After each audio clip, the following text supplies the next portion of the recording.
Hi, in this video, I'm going to show you how to perform topology optimization using ANSYS Discovery. First, I need to import the geometry.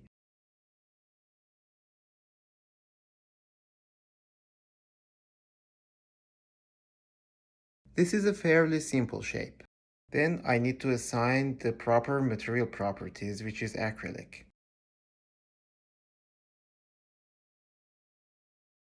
If the material is not available in the drop-down list, we can always define our custom material.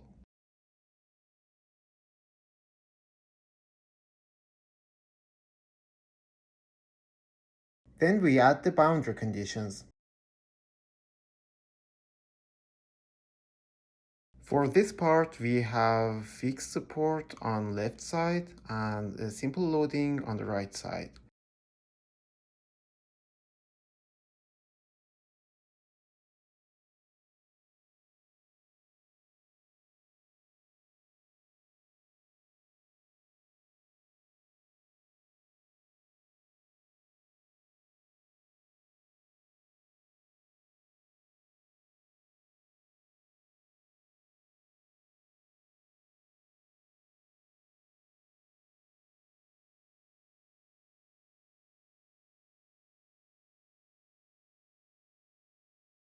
Okay, now let's try clicking on Topology Optimization button.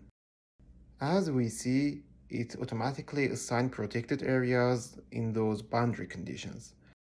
These areas that are shown in red are the areas that will be retained no matter what.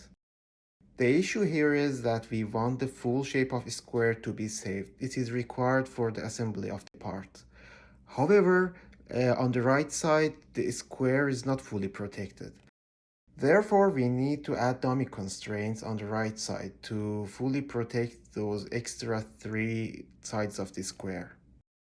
In ANSYS Discovery, a great way to do so is adding displacement constraint with free value in all three directions. Now, if we go ahead and click on the topology optimization button once again, we will see that those areas are protected as we desire.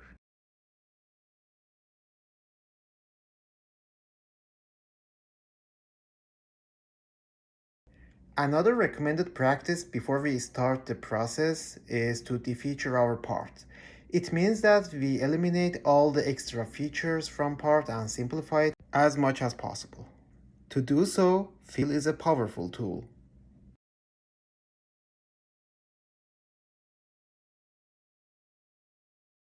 For topology optimization, we need to specify two parameters that act as the targets of the optimization.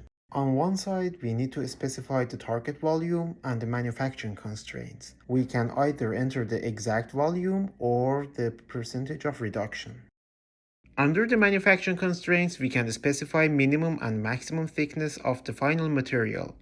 Pull direction is useful when we are trying to design a part that will be manufactured using injection molding or casting methods. And overhang prevention is pretty useful when we are dealing with additive manufacturing. The default for second objective is maximizing stiffness. However, there are other options available like minimizing stress or targeting a natural frequency, which is beneficial for designing parts that are vibrating like parts in engines or turbines.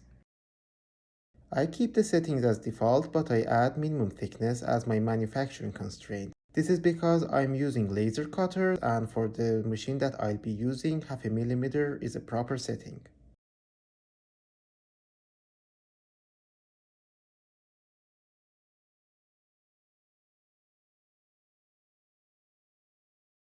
Alright, now we are ready to start our optimization process.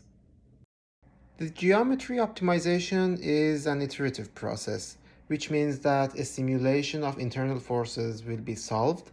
Then, based on the results, the next step of adding or removing materials will be calculated. This process continues until we reach convergence, which is not necessarily guaranteed.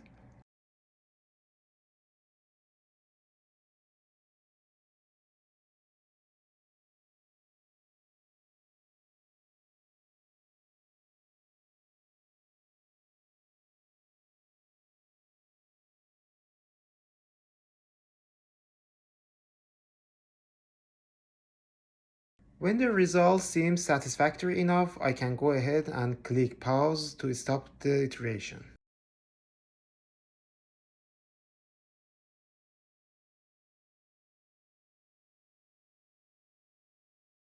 In order to start the post-processing, I need to click this button and add the resulting shape as facets to the model.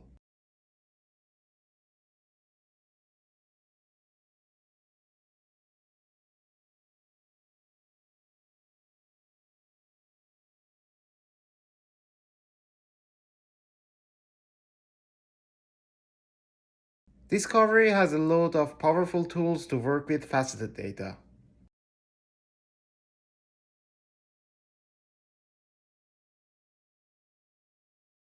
Also, we can simply right-click on the facet model to smooth the result or convert it from facets to solid. Since I want to create the 2D shape to laser cut the final product, I want to split the model in half using a plane and use the resulting curves to save it as the XF file. By holding the control key, I can select both the front and back surface, and then when I click plane, it will automatically place a plane in the middle of the part.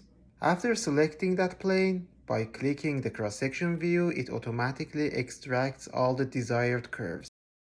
Now we can easily copy and paste them using Ctrl+C and V.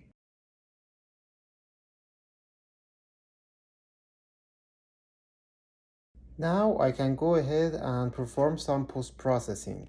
For example, there are some small features that I can easily remove them since they are not affecting the overall result at all.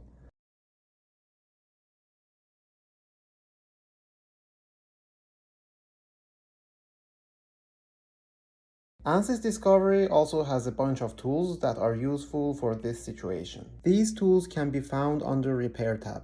It includes tools that fit smoother curves, it can find gaps in closed curves, and also it resolves the issue with smaller duplicate curves. When we click on them, they automatically detect the problematic areas based on the input settings, and we can either click on the problematic areas one by one to solve them, or I can click this check mark and it will automatically solve all of them.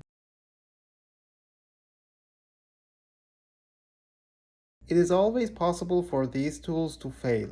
In that case, we need to manually make all those changes. For example, here I manually move the point away from its neighboring curve.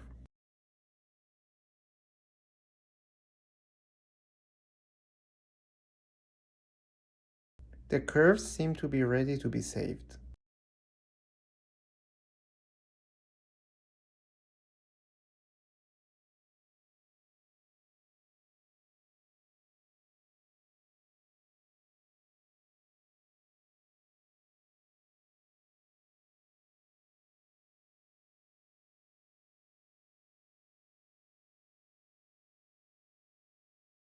It is always a good idea to perform a validation simulation. It means creating a CAD model of the final design and using it to perform FEA.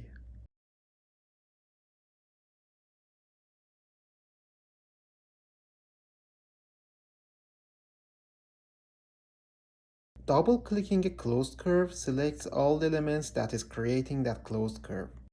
The Fill tool converts the closed curves into surfaces. By using Pool tool, I can convert a surface into a 3D shape.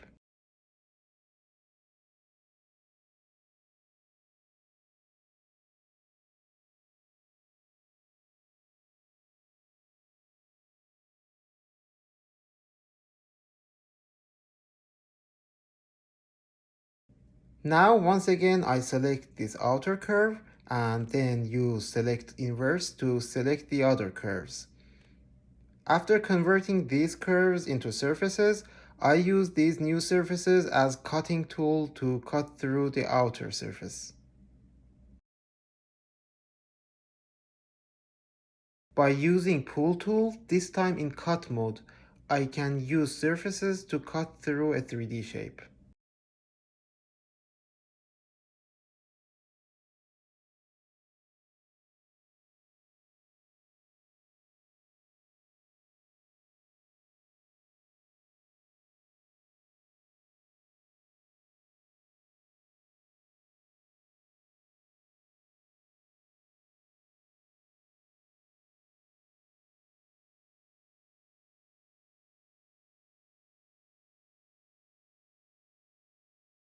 I'm applying the exact same boundary conditions as I applied initially.